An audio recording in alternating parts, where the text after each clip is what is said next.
Hello friends, मैं हूं CA Dinesh और स्वागत है आपको मेरे चैनल पर। मंथ चल रहा है जून का और इनकम टैक्स रिटर्न फाइलिंग शुरू हो चुकी है। कोई तो खुद भर रहा है और कोई किसी प्रोफेशनल के थ्रू भरवा रहा है। अगर आप अपनी रिटर्न खुद भर रहे हैं तो आपको कुछ बातों का ध्यान रखना चाहिए। अगर आप उन बातों को फॉलो नहीं करते तो आपकी रिटर्न इनवैलिड हो सकती है, आपको नोटिस आ सकता है।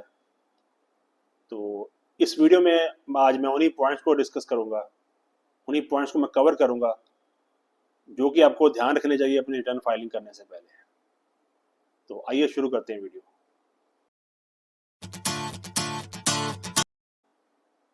सबसे पहली बात, जब भी आप अपनी रिटर्न फाइल करते हैं तो शुरू में लॉगिन करने के बाद जब आप पोर्टल पे पहुंच जाते हो अपनी लॉगिन आईडी पासवर्ड डालने के बाद, तो आपको अपना 26AS सबसे पहले देखना है और साथ में AIS और TIS देखना है। बिकॉज इनमें कुछ ऐसी चीज़ें आती हैं जो रिटर्न फाइलिंग में ज़रूरी है, जैसे कि सेविंग बैंक इंटरेस्ट की इंफॉर्मेशन हो गई, कोई TDS आपका कटा है उसकी इंफॉर्मेशन होगी, वो किस इनकम के अगेंस्ट कटा है, कितने शेयर्स आपने बेचे हैं, कितने म्यूचुअल फंड्स आपने खरीदे हैं, कितने म्यूचुअल फंड्स आपने बेचे हैं, या कोई ट्रांजैक्शन प्रॉपर्टी की है सेल परचेज की, उसकी इंफॉर्मेशन इसमें आती है। और व्यापारियों के केस में इसमें सेल और परचेज की इंफॉर्मेशन भी आती है जो आपने through out the year conduct की है। तो सबसे पहले अपना 26AS और AIS एंड TIS जरूर देखें। और दूसरी बात, रिटर्न फाइलिंग करते समय आप कई बार रॉन्ग फॉर्म सेलेक्ट कर लेते हो। मीन्स मान लीजिए आपकी रिटर्न ITR 3 में जानी थी, आपने ITR 1 में भेज दी, तब भी आपकी रिटर्न इनवैलिड हो गई। जैसे कि आपको एक सैलरी आ रही है और आपने साथ में उसमें कैपिटल गेन की इंफॉर्मेशन भी है, मीन्स कोई शेयर्स बेचे हैं या खरीदे हैं या कोई प्रॉपर्टी बेची है या खरीदी है। अगर ऐसा केस है तो उस टाइम पे आपकी ITR 1 में नहीं जाएगी, आपकी जो फॉर्म लगेगा वो ITR 3 लगेगा। इसी तरह अगर आपकी बिजनेस इनकम है और अगर अकेली बिजनेस इनकम है तो आप ITR 4 में जा सकती है, ITR 3 में जा सकती है। ITR 4 में तब जाएगी जब आप बुक्स नहीं मेंटेन करें, मीन्स 44AD में आप अपनी रिटर्न फाइल कर रहे हो तो ITR 4 लग जाएगी। लेकिन अगर आप प्रॉपर बैलेंस शीट और प्रॉफिट एंड लॉस अकाउंट भर रहे हो तो आपको ITR 3 लगेगी। और अगर मान लीजिए आप अपनी रिटर्न 44AD में फाइल कर रहे हो, आपको बिजनेस इनकम है और साथ ही साथ आपने कोई शेयर्स खरीदे या बेचे हैं, तो उस केस में भी ITR 3 लगेगी। तो इस तरह रिटर्न फाइलिंग करते समय कौन सा फॉर्म लगेगा आपकी ITR में, उसका ध्यान रखें और सही फॉर्म सेलेक्ट करें, अदरवाइज रिटर्न वैध नहीं मानी जाएगी। तीसरी बात जो आपको ध्यान में रखनी है कि जो बैंक इंटरेस्ट आपको सेविंग अकाउंट से आ रहा है उसको आपने जरूर रिपोर्ट करना है इनकम फ्रॉम अदर सोर्सेज में। कुछ केसेस में होता है कि लोग सेविंग बैंक इंटरेस्ट रिपोर्ट करना भूल जाते हैं इनकम फ्रॉम अदर सोर्सेज में, तो उस केस में भी फिर बाद में नोटिस आता है, क्योंकि आज सारी इंफॉर्मेशन इनकम टैक्स डिपार्टमेंट के पास पहुंच रही है थ्रू बैंक। बैंक सारी आपकी ब्याज की इंफॉर्मेशन इनकम टैक्स विभाग को भेज रहा है। तो आप अपना जो बैंक इंटरेस्ट है जो सेविंग अकाउंट से आ रहा है उसको भी रिपोर्ट करना जो अपनी इनकम फ्रॉम अदर सोर्सेज में ना भूलें। और चौथी बात, कई बार आपको किसी फॉरेन सोर्सेज से भी इनकम आ रही है। मान लीजिए कि आपकी फॉरेन में कोई एसेट है, आपको वहां से कोई इनकम आ रही है, आप उसको भी रिपोर्ट करना भूल गए हैं, तो भी आपकी जो ITR जो है वैध नहीं मानी जाएगी। तो अगर आपकी कोई फॉरेन सोर्सेज से कोई इनकम आ रही है, आपको उसको भी रिपोर्ट करना चाहिए। पांचवी बात,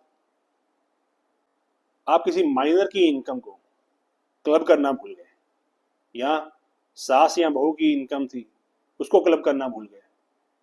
मीन्स क्लबिंग की अगर कोई प्रोविजन आप पे लागू हो रही है तो आप उस इनकम को अपनी इनकम में जरूर क्लब करें, उसको क्लब करना ना भूलें, अदरवाइज आपकी जो ITR पूरी नहीं मानी जाएगी। छठी बात ये कि अगर आपको कोई एग्जाम इनकम है, मीन कोई आपकी इनकम एग्जाम्ट है, तो आपको उस एग्जाम्ट इनकम को एग्जाम्ट इनकम के शेड्यूल में ही रिपोर्ट करना चाहिए। अगर आप ऐसा करना भूल जाते हैं तो भी आपकी जो ITR पूरी नहीं मानी जाएगी। और सबसे एंड में आप आपने अपनी ITR भर ली, लेकिन आप उसको वेरीफाई करना भूल गए, मीन्स जो आपने एंड में जो आधार OTP लेना होता है उसको डालना भूल गए या उसको नहीं डाला, उस स्टेप को नहीं किया, आपने वैसे ही अपनी ITR भर दी, उसको वेरीफाई करना भूल गए,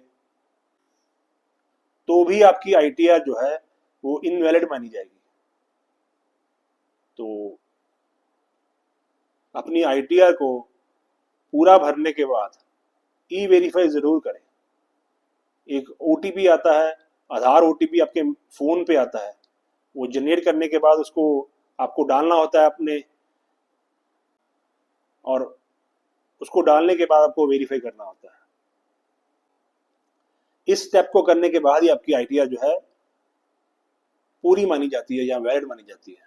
तो आपकी ITR कंप्लीट ही तब होती है जब आप अपनी जो आधार OTP आपको आया है उसको वहां पे डालते हो एंड देन आप उसको वेरीफाई करते हो, तो उसको भी करना ना भूलें। तो अभी तो केवल जो है ITR 1 और ITR 4 ही आया हुआ है, और उसी से रिलेटेड जो ITRs हैं वो जा रही हैं, लेकिन कुछ ही समय में बाकी फॉर्म भी जो इनकम टैक्स डिपार्टमेंट द्वारा नोटिफाई कर दिए जाएंगे और आ जाएंगे वहाँ पे इनकम टैक्स पोर्टल पे, तो उसके बाद सभी रिटर्न जानी शुरू हो जाएंगी। मेरे कुछ मित्र हैं पूछ रहे हैं कि वो उनका जो क्वेश्चन है कि सर इस बार जो ITR इतनी लेट क्यों हो रही है। देखिए, इसका मेन रीज़न क्या है इसकी अभी कुछ पता नहीं है। हो सकता है कि सरकार कुछ अपना सॉफ्टवेयर अपडेट कर रही हो, या कुछ जो कह रहे हैं कि इनकम टैक्स जो डायरेक्ट टैक्स कोड आने वाला है उससे रिलेटेड कोई तैयारी ना हो रही हो। तो हो सकता है कि इन कुछ कारणों से जो है इस बार ITR जो है इतनी डिले हो रही है।